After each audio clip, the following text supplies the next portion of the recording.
November 12, 2017. My name is Kuldip Randhawa. I live in Surrey, BC, British Columbia, a province of Canada, a nation considered at the forefront of human rights. I have posted a number of videos on YouTube concerning some of the issues that I've had whilst living in British Columbia. This video concerns itself with a PR card application. What is a PR card? It's a permanent resident card that's issued to most people who move to Canada and are required to use this card as permanent residence, so that when you leave the country, it's proof that you are resident in Canada. So it's required to re-enter if you do not have, for example, a Canadian passport. A person living in a nation such as Canada has full rights under the permanent resident card, with the exception that perhaps a person is not allowed to vote. So it has an expiry of 20 years, which I realized when I had my plans to travel to Leicester, UK to attend my cousin's son's wedding last year in 2016. And so when I realized that the card was actually expired, I discussed this matter with the travel agent, and he told me that there will be no problem me traveling out of the country. The problem is always going to be coming back into the country. So the solution for that was I had to apply for a visa in the UK in case I did not have my PR card returned in time. So after making the application for a new card. So I did actually make the application. The process of making the application is quite straightforward.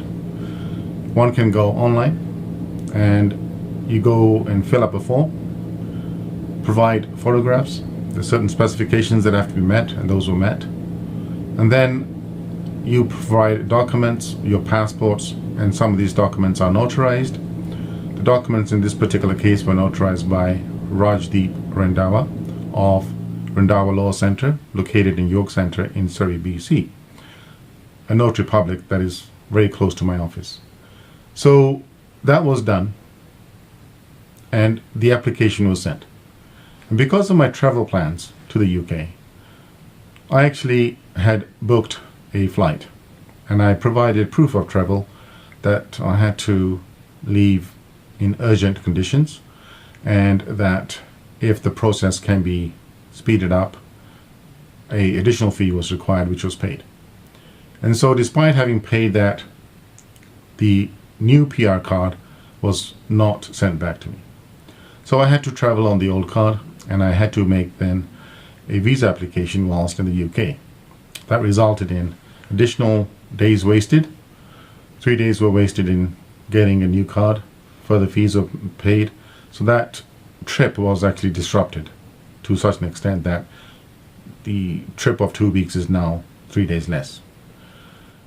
So in the end, I came back, and I had no problems getting back into the country because I did have a visa from the UK to return, and I showed basically the passport and the visa and the conditions, and so I came back to Canada. And a few weeks later, I did actually receive my new PR card, and I opened it up, was quite pleased, and I was about to return the previous PR card, which is normally sent back, but in this particular case it was not sent back because I needed it for my plans to the UK, the trip that I had planned there. So I decided to make another trip to the United States for a day, a very short trip to Bellingham, I believe it was, and I just traveled there, went over the border, and then I returned the same day. And when I came back to the Canadian border, I showed my PR card that I had, the new one, to the immigration officer. He did not realize that the status of my nationality on the card was now Indian, when actually I am a British citizen. Even I did not realize this.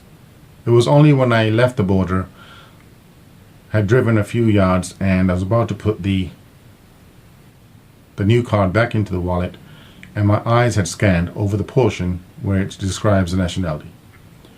And it just occurred to me that it was Indian. And so I got thinking. Started to look at my experiences in British Columbia, and I realized that this could not be an error. There is no reason for the nationality to be changed when all of the documents were sent. The fact that the new PR card came back indicated that they had fulfilled their checklist, whatever may exist, in sending the new card to me. So did they not have a checklist to say, is the nationality of this person the same as it was before? So now I still have my old PR card because it's got the correct nationality. It has not been returned. And now I'm actually burdened with additional cost, time, effort, talking to a new agent, and so forth. So what my theory is this, that these are all actions of bad faith. I would go as far as saying they could even be criminal, because the people who are doing these attacks upon me, they're making my life difficult here. And that, under crime, is called collusion, where people are getting together and they've decided that they want to make life misery for me. And the reasons for that could be numerous. They need to be investigated to find out what the true reasons are. I cannot accept anymore that these all incidents that are taking place in my life, from the APEC BC fraud, to the CRA fraud, to requiring my fingerprints in a previous application, and now the PR card being sent back with the nationality being changed as Indian, when I have actually been a British citizen when I first came to Canada. So in my view, these are not mistakes. These are intentional acts that need to be investigated. So I would request Canadian Parliament to address this issue.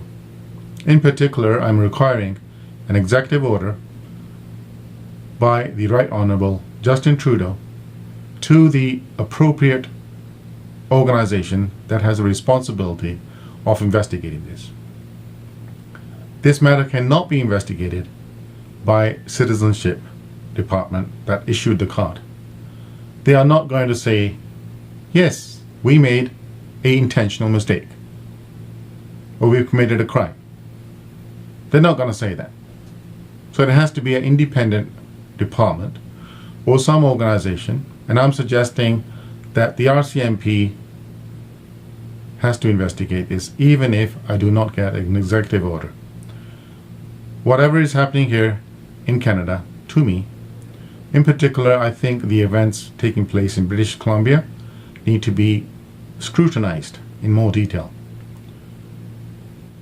I think it's the same sort of activities that took place against the First Nations, where the culture is being exploited and the community is being monitored, and those who speak positively of their religion, for example, or are speaking the truth, or they want an investigation done of someone who is guilty of these crimes, that person is being targeted.